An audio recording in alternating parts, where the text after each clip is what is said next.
Primary RE is a balance between learning about and learning from religion. Pupils should learn about stories and artifacts, but young minds must also learn from religion and engage with big philosophical and religious questions.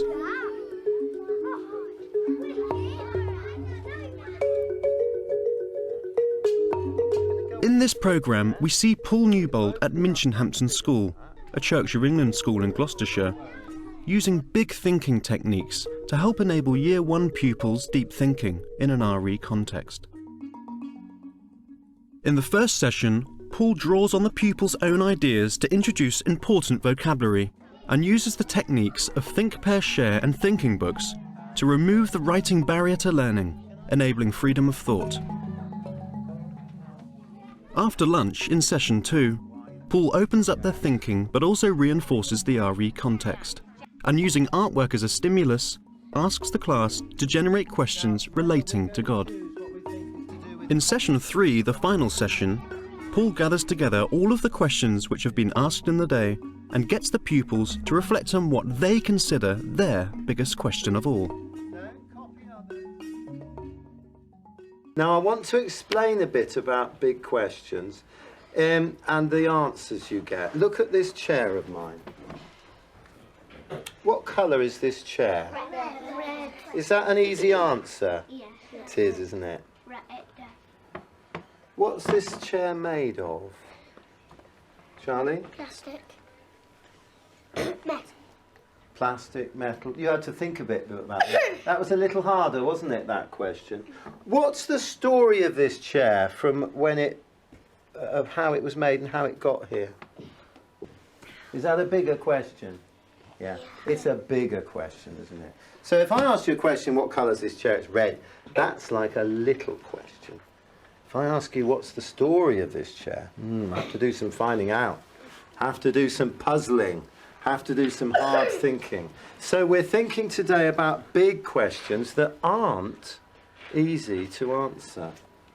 Okay. These lessons really are an exciting opportunity, I think, to exercise and demonstrate the value of pupils' thinking as shown in their talking.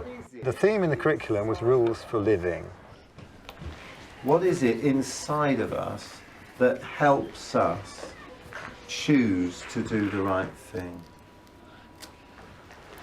Phoebe?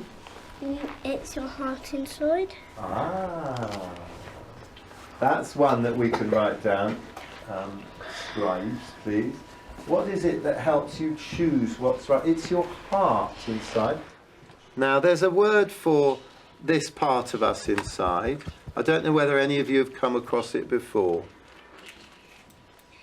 George? Common sense. We do need to use common sense. What is common sense, George? It's like a ghost inside your brain, and it tells you what's right and.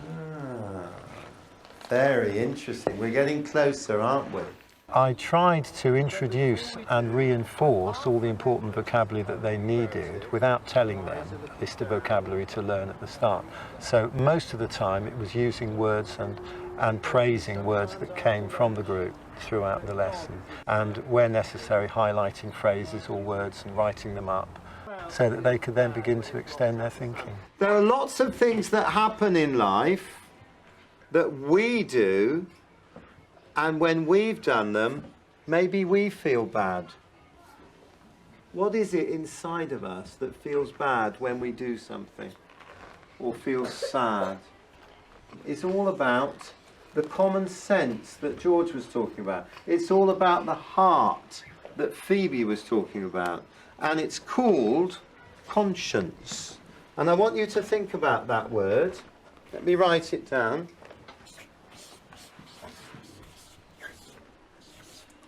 Conscience is a word for what goes on inside you. It's a word for your common sense heart. And I think those two together, your common sense heart, is a very good explanation of what the word conscience is. We've all got a conscience. To actually say to a child, that was a fantastic thought, I'll write that down. Let's put it up on the wall. Let's celebrate this thought or this question. It really gives them a good feeling inside. So, now, talking partners sit face to face, talk about the same thing, and listen carefully to each other. After introducing important vocabulary, Paul slows down the pupils' thinking and gives them the opportunity to develop the ideas raised, firstly in pairs and then on their own in thinking books. And I don't know how Jesus got here. I think you think as well. Not now. Now, the think, pair, share technique, I think, is very important to get them talking. To simply ask a question and then get the children to put their hands up and answer doesn't give them opportunity to develop their thoughts. But to give them time where they specifically think about it first, then they talk about it with their partner, enables them to strengthen those ideas and develop them. Everyone in heaven is a ghost because when they're dead, they're a ghost. Can you think of another word for ghost? Isaac? Soul. Ooh, soul. Another word for it, Hannah? Spirit. Ah.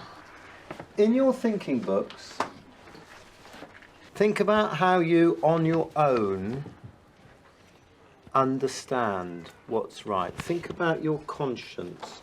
Think about your common sense heart.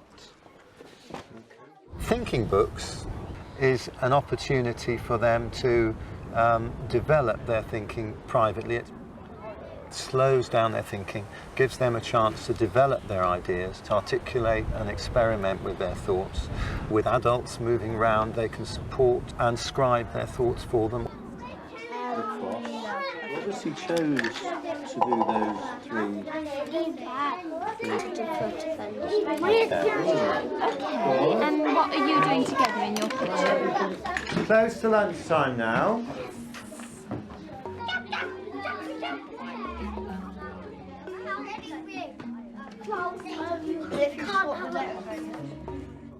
After lunch in session 2, using art as a stimulus, Paul now encourages the children to produce a body of questions relating to God.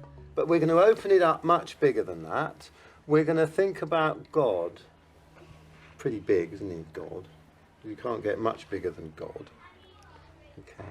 And I want you, just close your eyes now and think about what is God like? What is God like? What does he look like? What does he do? Is he a person?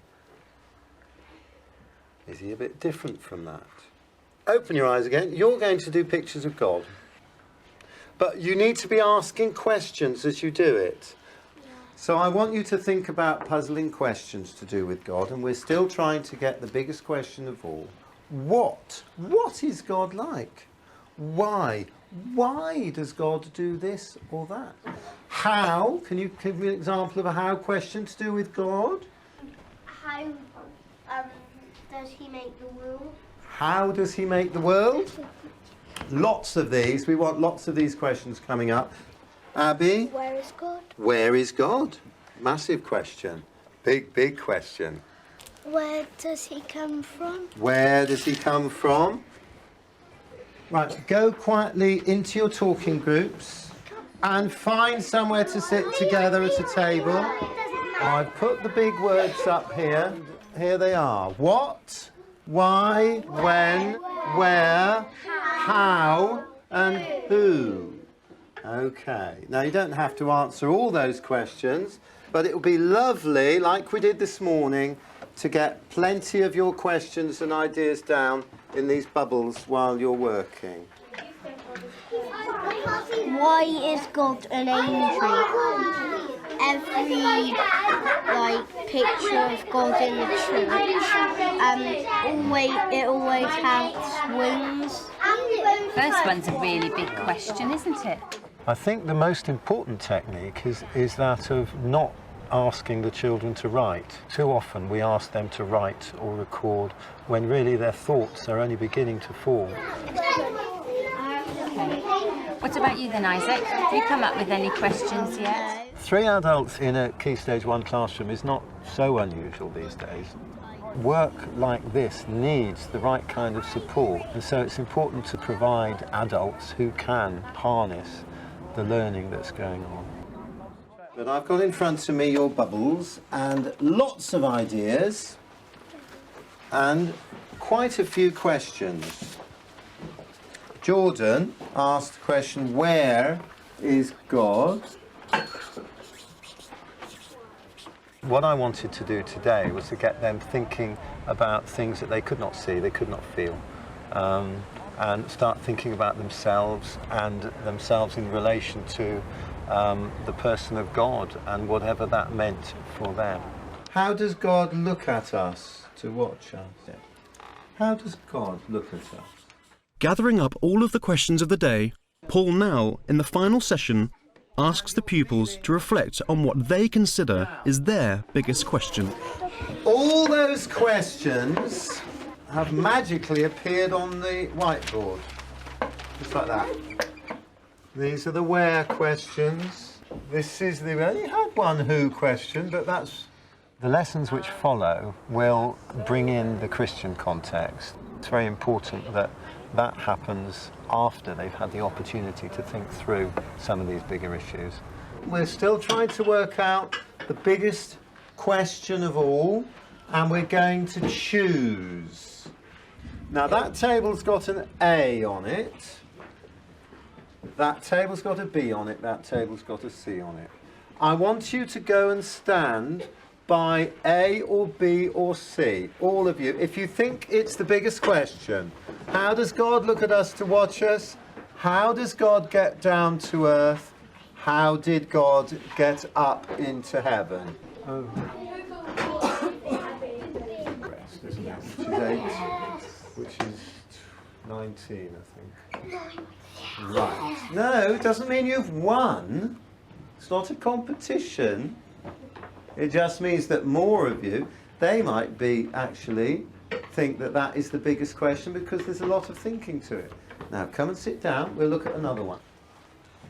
Where is God might be different from where does God live.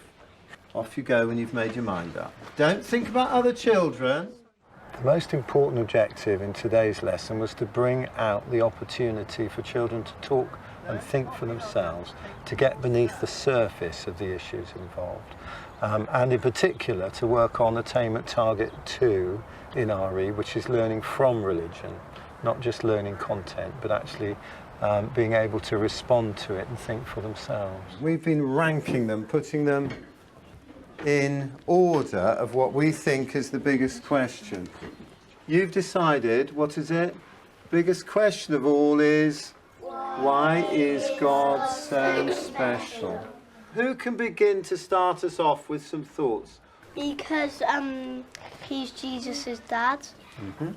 Because he's in the Bible. Uh-huh. Because he was alive before every single person. God is special is he is invisible and glows up and stands on water. Lovely collection of thoughts there, Leah. Thank you. Well, that's something to take home with us, isn't it? And think about. That's your homework for next week, to find out why God is so special.